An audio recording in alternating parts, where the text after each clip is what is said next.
Yes, subscribe to my deeds. She's the best. Bhavya is queen. Yeah. Thanks, bro. And yeah, Thanks, JIJU. stick around for more. Yes. Yeah, we'll do more.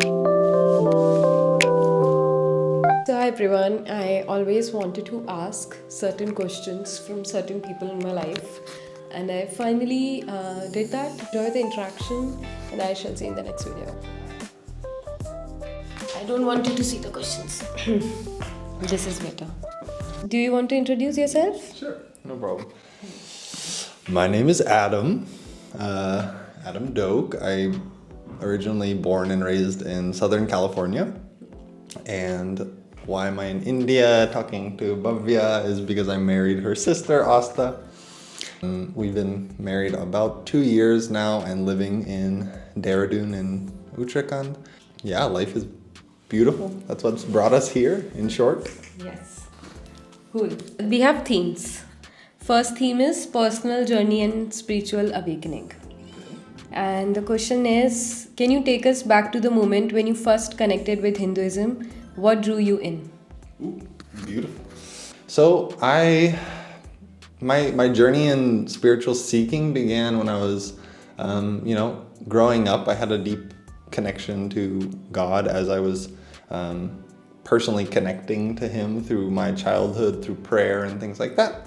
But that evolved into a much deeper spiritual seeking, looking for much more to life, because I saw such juxtaposition in the world outside. I grew up in a lot of, emotional turmoil in my household. So there was a lot that made me desire to find deeper purpose in everything. And so that led me to asking a whole lot of questions, which the Catholic Church I was raised in didn't have, the space and context. Yeah, nothing. So I just continued seeking, and that journey brought me ultimately to Hinduism. But first I had digested a lot of the New Age spiritual content that was online, and then I found Buddhism. And so then I was reading some Buddhist scriptures from the library. And Buddhism also? I didn't know.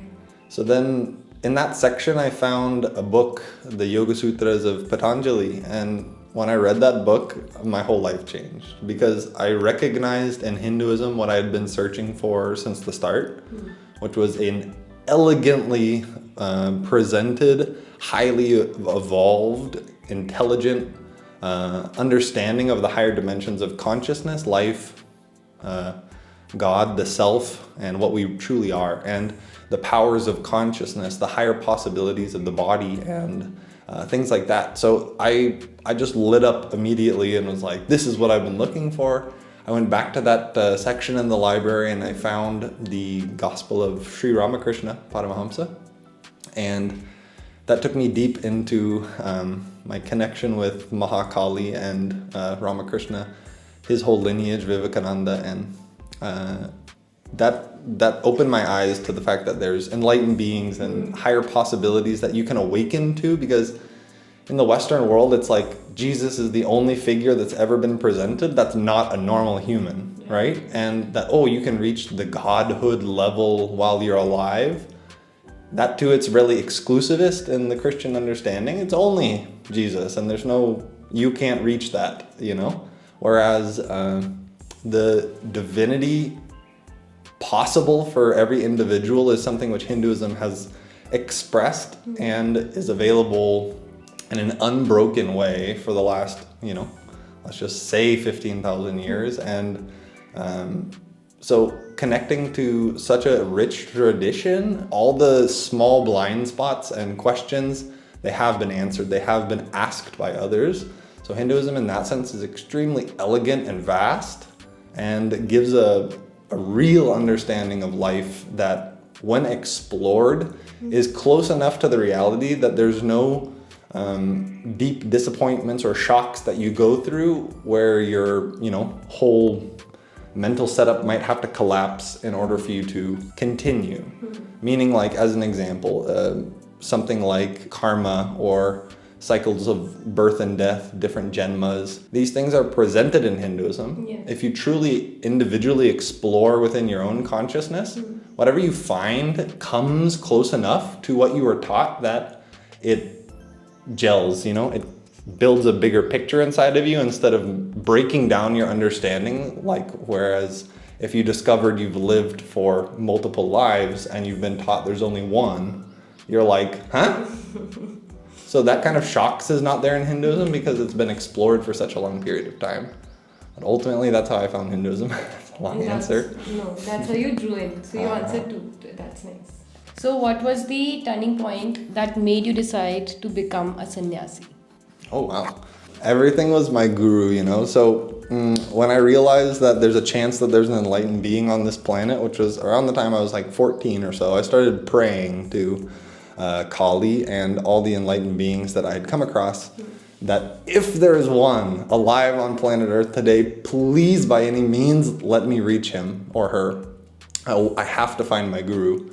And that search was there in my heart. And when my guru, Nityananda Paramahamsa, came into the picture, it changed everything for me. So that was the turning point. Yeah, so when I went in 2015 to the first program that I ever attended, my first opportunity to meet him in person was in 2015 in May, and that was held in Varanasi. Man, the first day of that program, within 1 hour of him coming into the room, that was my permanent turning point there. I knew whatever life I can live is, I want to do it with him, And so that jump was something that occurred naturally. The very first day I found out, because there was his sannyasis and sannyasinis were facilitating the program. So I talked to a few of them and asked what are you living? You have these robes, you're in certain colors. Is this something that you can do? And they're like, yeah, it's sanyas and you can take these vows. And from that day itself, we got to, go and ask Swamiji a question. And that was what I asked Swamiji is, can I take sanyas? So that was how my journey's first thing I ever asked him. I didn't know that. So that's how you took. So then that led me there. Yeah, eventually I took in Nashik Kumbh Mela later on in 2015, but the idea was... Yeah. I went and lived in the ashram for 3 months first, as a residential program before I took the vows. And of course they were only brahmachari vows. I never became a sannyasi because there's different levels of sannyas, right? So purna sannyasis are for life.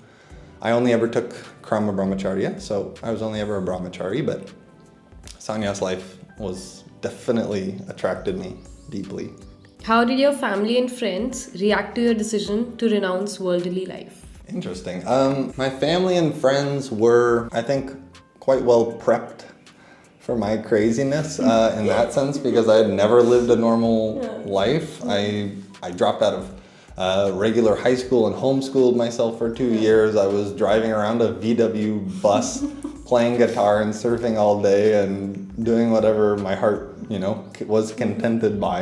And and I told my dad and mom, from the time I was 11 or 12 years old, I'm never going to college. I hope you understand. I'll never go to college. I'm not interested in that. I'm going to find the path that leads me to the divine, and I'm going to follow that. So this was just one another crazy thing for them. So then when I found it, then I had been prepping them for years that this is the life I'm after, But that didn't come without shock, and I lost huge amount of people in my life. I got out of touch with so many, friends, and lost just different circles of people because of my decision. And because of the, lots of media attacks, XYZ, problems that are there in the public domain about my guru, that caused all types of problems. The most intimately was with my father, who radically, kind of didn't support my journey in that sense. But eventually he did come to the space where he wanted to find out what it was, that I was doing. And he actually went to a program in Thailand for 21 days and was with Swamiji. Yeah, so he got Diksha and everything. I thought it was just Devi and Prasiddha. He went. So that was a beautiful, I was very grateful that my whole family got to connect to my guru. Next is, what is one biggest challenge during your 3 years as sannyasi? One biggest challenge. Dang, these are like hard-hitting questions. Life in the Adinam is, or at least for me, it's like the highest intensity lifestyle you can imagine. So for me, my own lack of discipline and general laziness, casualness with time, and need for breaks, relaxation, and specifically private time, alone time, wanting to be isolated, these are not conducive to an ashram lifestyle. And those patterns inside of me I was in a struggle with that the whole time I was there, as well as, I always knew like there was always a part of me that did have interest in having a romantic relationship and a romantic partner. I found deep fulfillment in love. But so I was very back and forth in my inner space as to like whether you want to continue. And so when there were, the tough thing for me was that, with the visa situation, living in India, being 18 or 19 and basically by myself out here, every 6 months I had to fly back straight to my family and home and life over there, wearing the robes and seeing, and getting re-exposed to everything I left, including every type of, temptation and excitement that the world can offer. So that was always hard on my consciousness because I was used to certain things. I wanted to, try do certain things when I was there, but I knew it didn't fit the lifestyle I had chosen for. So then this going back and forth was very hard on me. And then it was like a culture shock every side. When I went back to India, culture shock. 6 months there, and then when I come back to US, culture shock. So it was like very disorienting time period. Yeah. Biggest, understood. Okay, we are coming to our next theme now, which is astrology and spirituality. You also learned astrology, so how did that come into your journey? So for me, Jyotish, from the day that I met Swamiji and I asked him if I could take sanyas, his response to that question was to give him my birth chart, right? Okay. So then, long story short though, in the flow of that very intense program, it took me 21 days to get my chart printed on paper. Achha. And on the very last day only, I was able to give him the chart. So like we have kundlis, we as in Indians, we have kundlis right with us. So what about you? You also used to have at your home like full kundli? No.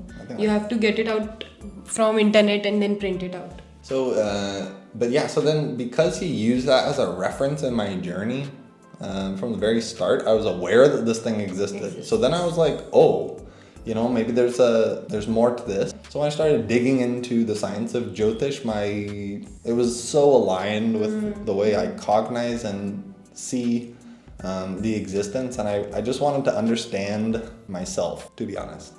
So my whole journey in Jyotish was a yearning for deeper understanding of myself, and I learned firstly through that, just applying everything, learning everything I could about my own chart placements, the planets and everything. Then that started building up like a foundation of knowledge where I was like, this is so beautiful, this is so empowering, this is something I would love to learn more and share about. I haven't learned Jyotish by some school or something like formal education. I have no formal education in Jyotish, so it's not like I'm a astrologer full blown. It's not how I consider myself. I feel it's a science that all human beings should know, like math or history. Jyotish is just something we all need. It's part of our daily function, experience, and psychological, emotional, financial, spiritual ups and downs. And it's truly an amazing tool for deepening your self, awareness. Helps in deciding for so many things. So truly just the benefit I received from understanding myself through Jyotish is what drew me to sharing it with anyone that I have shared it with. Yeah, that's the next question actually. Has astrology influenced major decisions in your life? And one more question, because you can answer them together then. Sure. Do you believe that astrology has played a major role in your love story? Well, I can say for me, maybe this is not how everyone takes it. I feel Jyotish is like something which can see if you take it as like it's a hard rule, right? And either you're following it or you're not. Right. Means you have this placement. It's good for this. It's bad for this. If you follow that, is one level of understanding. I also believe you're capable of expansion and expression in every dimension as a human being, and there's no possibility that's off the board for you. So you're not limited by consciousness due to your kundali. I think you can do anything.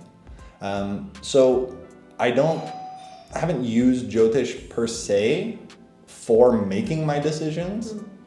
I've used it as confirmation for myself to feel more confident in decisions I'm taking. Like with Asta and I, we definitely looked into our astrologies Before getting into it. and connected about that because we both have a passion for astrology. And then another part it played in our love story was the fact that we made astrology/tarot videos with each other for some time on her channel when we were 2023 and long distance dating each other. So that was a very fun time. they were interesting also. What are some misconceptions you think people have about astrology? So many. Main one I would say is that addressing the fact that it's considered a pseudoscience, it's considered fringe knowledge, and very much so a subjective subject because, this Rishi says this Rishi says this, whose rule do we follow, how does this really work? And I would say all of that stems from radical ignorance because the rishis that wrote and propounded this science were unbelievably intelligent beyond what we can imagine. You can take whoever you think is the most incredible genius in human history would not have been anywhere close to Parashara Rishi's conscious intelligence. So when he was sharing certain rules or, Shastra in Jyotish, our ability to understand it is lacking, not that the Shastra is lacking. I don't think the Rishi's understandings were off. I think our capacity to understand it is off. And in that sense, I think massive research and development is required in the field of Jyotish because to ignore it is a massive blunder, a total waste of, let's say, 60 to 100,000 years of research that human conscious effort has been put into in sophisticated, micro-nuanced ways that has so much to teach us. And then when you see into archaeology, science, ancient history of the planet, everyone's about, oh man, how could they build these ancient structures? The Egyptians, how did they do this? How's their math so perfect? How is the Ellora temple caves built? All of these things are impossible to explain unless you use the system of explanation that they gave us. But for some reason that's thrown out as if it doesn't exist, it's mythology, it's no use in learning about. So I think that's the biggest problem when it comes to Jyotish is that it's not studied scientifically in the first place. I think it needs a lot more of that, and that needs passionate, research-oriented minds to apply themselves to it so that it can be legitimized and changed in its relationship to human learning, because I think it's something that could be an integral part of future education of humans, whereas as on now, it's anything but that, it's something only people who take it up themselves learn about. And even if you are remotely interested, you're looked down upon. Like, why are they interested in this? That's something for the pundits and not for the normal person. And I think that's the wrong understanding. I think it's too applicable for all of us, and we would all be thriving much more if we had an understanding of Jyotish. So we come to our third theme, which is love and relationships. After renouncing the world, how did love find its way back into your life? What a question. So that really, the question itself is the thing to be addressed, because did I truly renounce the world is the question, right?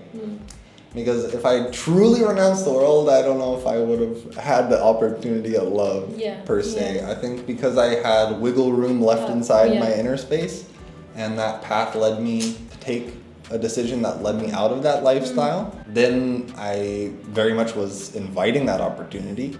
Only because at least one thing is very clear in my head, that after, living Hinduism for 10 plus years and all this, the idea of other paths than Grihastha Dharma and Sanyas Dharma is not in my head. I'm like, okay, you're either going to be pursuing contribution to the whole humanity through taking a sannyas life, or you're going to contribute to the whole of humanity as a Grihastha. And so it's as important a dharma as sannyas is. Yeah. But even this is, I think it's much more important that the understanding of Grihastha Dharma is put right in the mass consciousness than the understanding of sannyas. Sannyasis are taking care of themselves, absolutely. They should be respected, giving space, kept safe, and honored, everything, But the biggest problem is we don't honor, respect, or understand the real value of what Grihastha life is about. And if you see into the works of Vivekananda as an example, in his book Karma Yoga, anyone who's interested to read into this, Karma Yoga by Vivekananda is something that can radically change your understanding of what married life is. Married people, Grihasthas, should be functioning as the entire foundation of the world, of the whole society. And that means as a Grihastha, you're not just responsible for your wife, you're not just responsible for your wife and her parents and your parents and your children, and then the siblings of all of you guys. You are responsible for every person in your society, and you're responsible to be so abundant, rich, manifesting life energy that you can attract enough wealth to take care of all of them. And when all the Grihasthas were doing that, that's why India was #1 world GDP a couple hundred years ago, is because the whole society was functioning through pure contribution and self-sacrifice towards the greater good of all. And that is what's missing on the planet today, is everyone's individualistic, functioning in family-sized systems or religious-sized systems or, nation-sized ideology that I'm identified with my family, I'm identified with my nation, rather than all of us being identified with uplifting everyone, which we're missing. Did I answer the question? Yeah, you did. That's why I was going through the question. No, you did. I forgot the question. No, it was how did love find its way back to you? So you did answer. From Grihastha Wife to won't be sannyas. so happy with that answer. I should have talked more about love. But the next question is also about wife, Okay, so we are good. I'll give her You can. time to speak. So what was it about your now wife, that is Astha, that made you reconsider the sannyasi path? So from the time that I met her, I was shocked that she existed. I met her on a video call for something which had no context to our relationship whatsoever. It was for my current job at the time's business opportunity, which I was doing crypto trading and that kind of thing. Okay. So she wanted to learn about it. We talked, but the second I started talking to her and I saw her, I was enamored. But when she started opening up about her connection to Ramayana and how she grew up and what she felt towards the divine, I was so blown away that a woman like this is alive on the planet, existing, so beautiful, radiating this.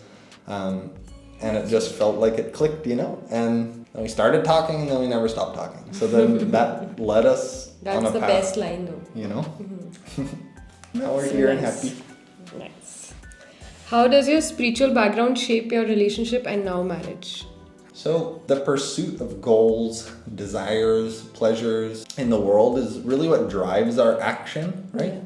We're all after something. Otherwise, what will we do if we're not interested in anything, right? And I feel the higher spiritual dimension of both of us is what brought us together.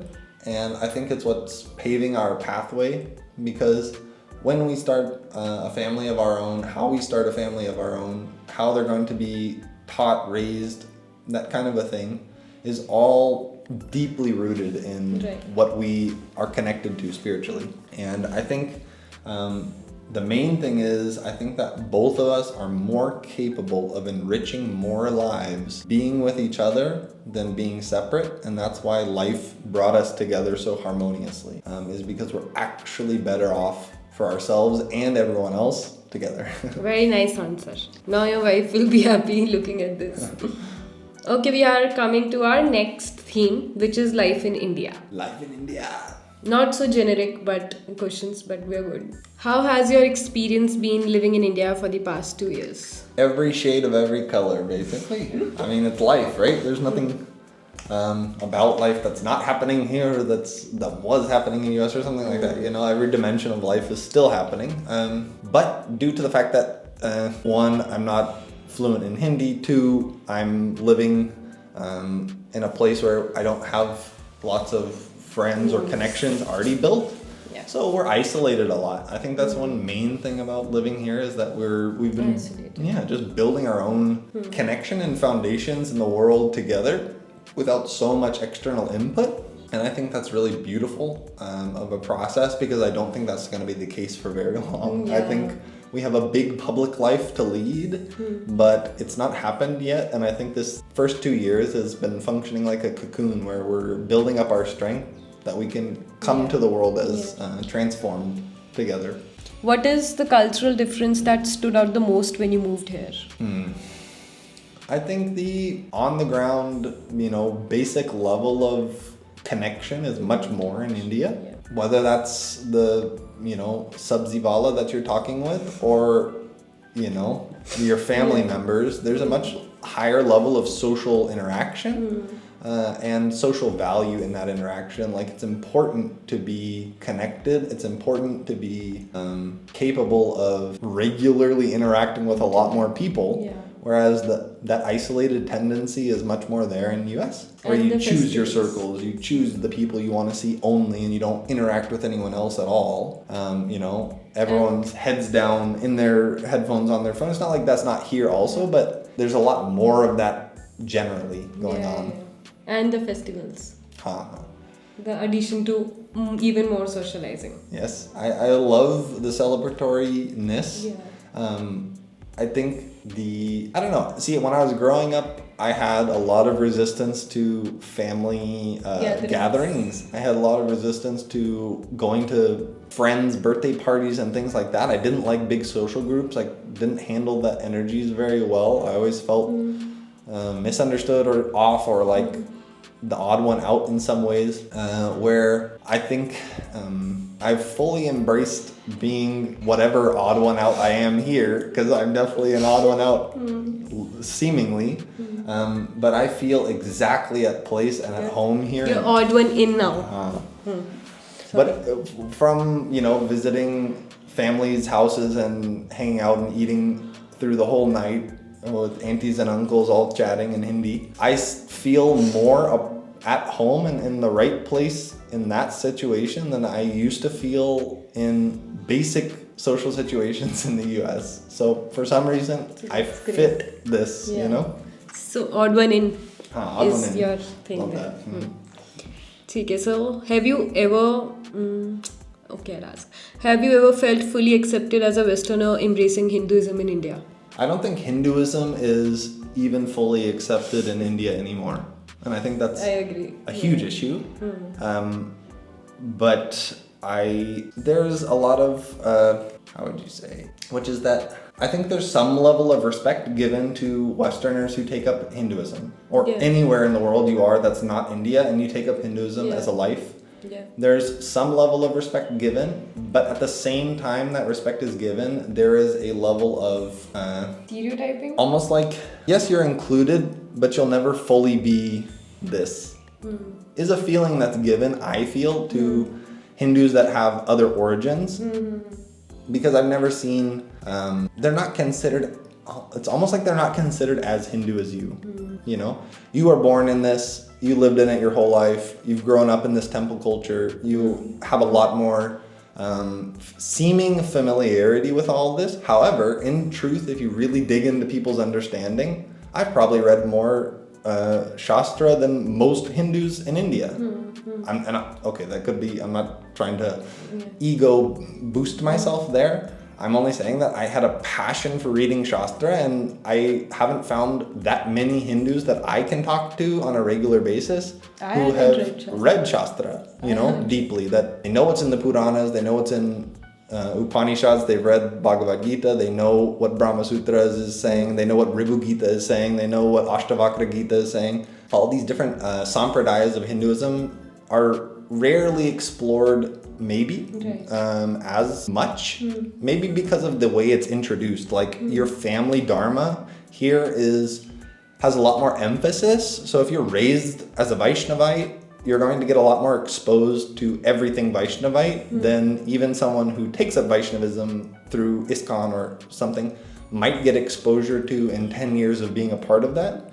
Your lifestyle as a Vaishnavite from birth has given you more exposure. But because of the way you access information about these things, like for me, reading scripture, trying to learn Sanskrit, but otherwise trying to find everything as much possible in English, then you're getting very different version of, first off, you're getting an English version of Hinduism, which then the integrity of the translation matters too much. And there's a lot of disinformation and misinformation, like all the Max Mullerian translations that were literally done in order to destroy Hinduism. So I think it's really important how you learn about it. But I think because I got the on-the-ground experience of living in an ashram with my guru, and my entire understanding of Hinduism was then honed and sharpened by a living Mahamandaleshwar of a Mahanirvani Akada, an extremely authentic Hindu leader, was shaping my mindset of Hinduism. I got a much bigger picture of how it's all functioning that makes me feel confident in my living and practicing Hinduism. And again, I forgot what the question was, but here I am rambling. Accepting about Hinduism. I think we're basically accepted, but I think we're accepted with a grain of salt that is this just a fetish for you? Is this just like a temporary interest? Maybe you're just surface level interested in this. But now you're the Damaji, so I think that glam though of like, we see a Western person and they have a tilak on. So then they're looked at almost as like that's cute, you know? But not taking seriously. Look at them like they don't know the meaning of it, or it doesn't have meaning to them, what they're doing. Whereas I think it can have even deeper meaning because they chose it.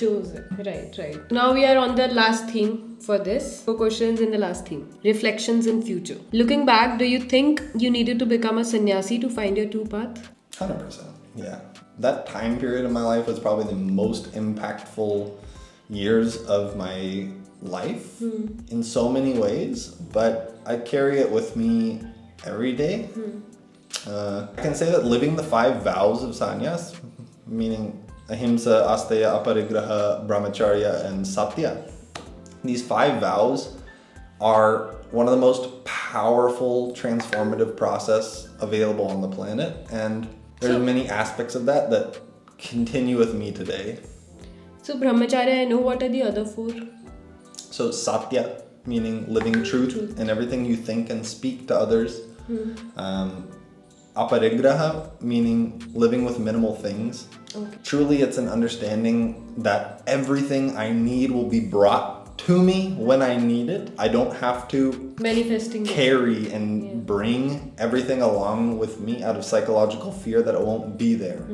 And aparigraha is something that is extremely beautiful. I highly respect and love that experience that I carry in my heart, because I literally feel I can go anywhere in the world with nothing and I'll always be taken care of, because I've watched it happen. It is beautiful. Asteya is non-stealing. Okay. Meaning that not taking anything of anyone else. Meaning like even in small ways, someone else has a fruit tree in their yard, but it comes outside of the house. It's not right for you to take the fruit off of that tree, which comes outside of their house, without getting permission of them first, because it's not yours to take. Aparigraha, brahmacharya, and ahimsa. Most important, ahimsa. But in that sense, yes, non-violence. Ahimsa is non-violence.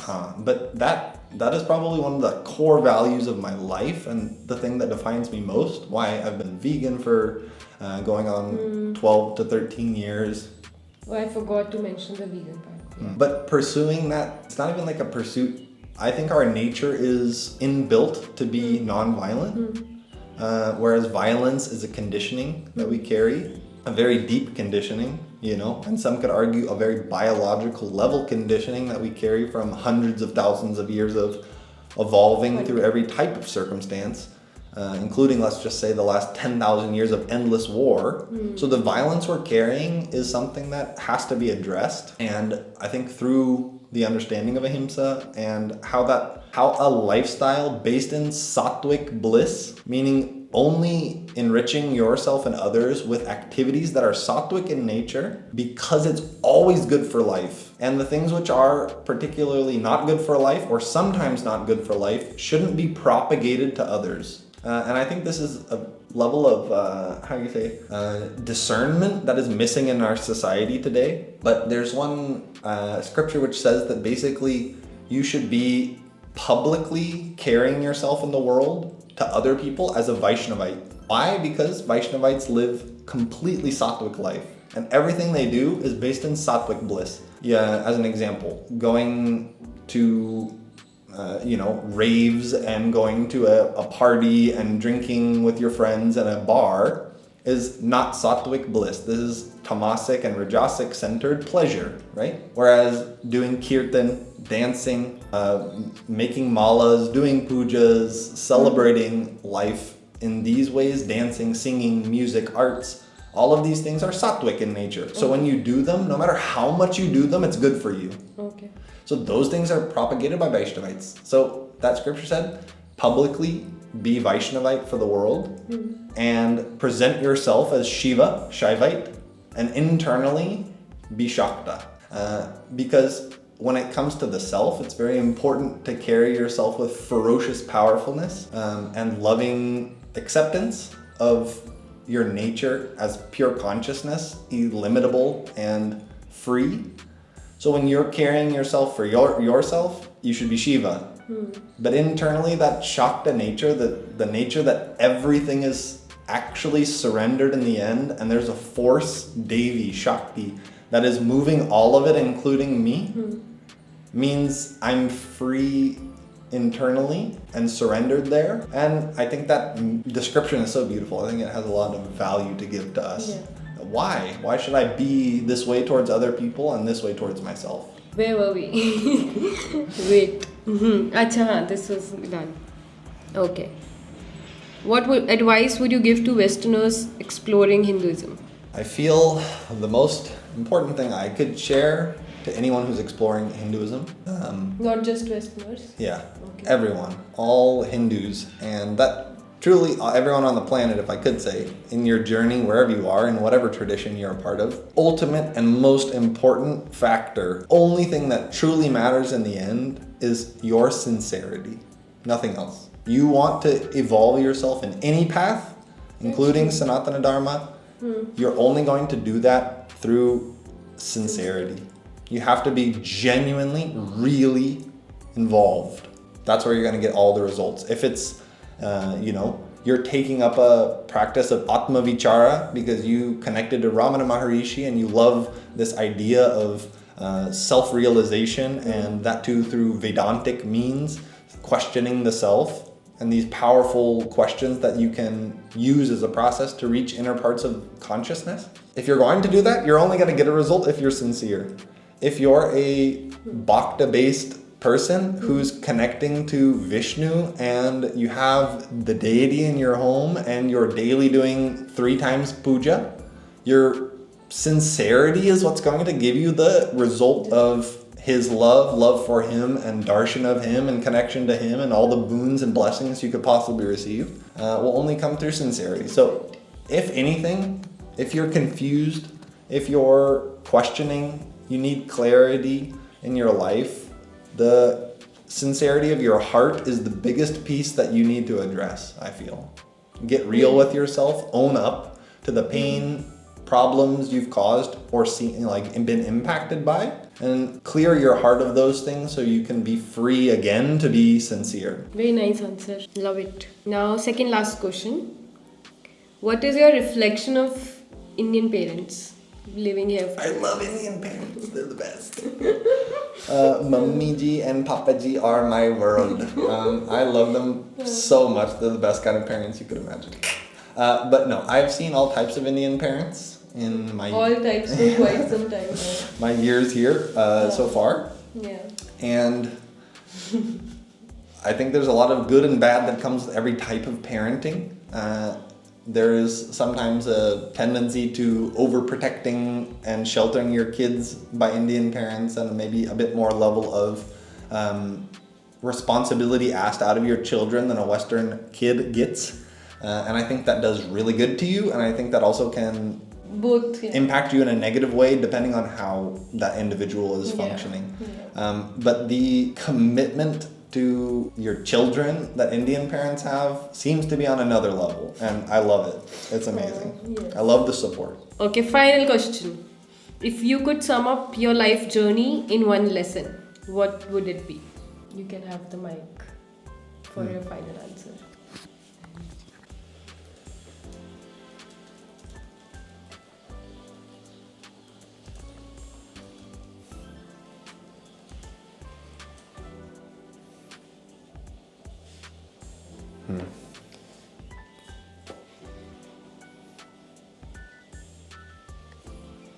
That's taking quite a time. Life's journey in one lesson. Feel like this grateful smile behind my silence that makes me want to cry is the answer to that. I don't have words. Nice. Yay, Thanks, successful. Deeds. This was amazing. Yes, it was amazing, no? Good this is so questions, fun. good answers. Nice. Hope you all enjoyed and got something out of it. Ask them to subscribe. Yes, subscribe to my Deeds. She's the best. Bhavya is queen. Yeah. Thanks, bro. And yeah, Thanks, JIJU. stick around for more. Yes. Yeah, we'll do more.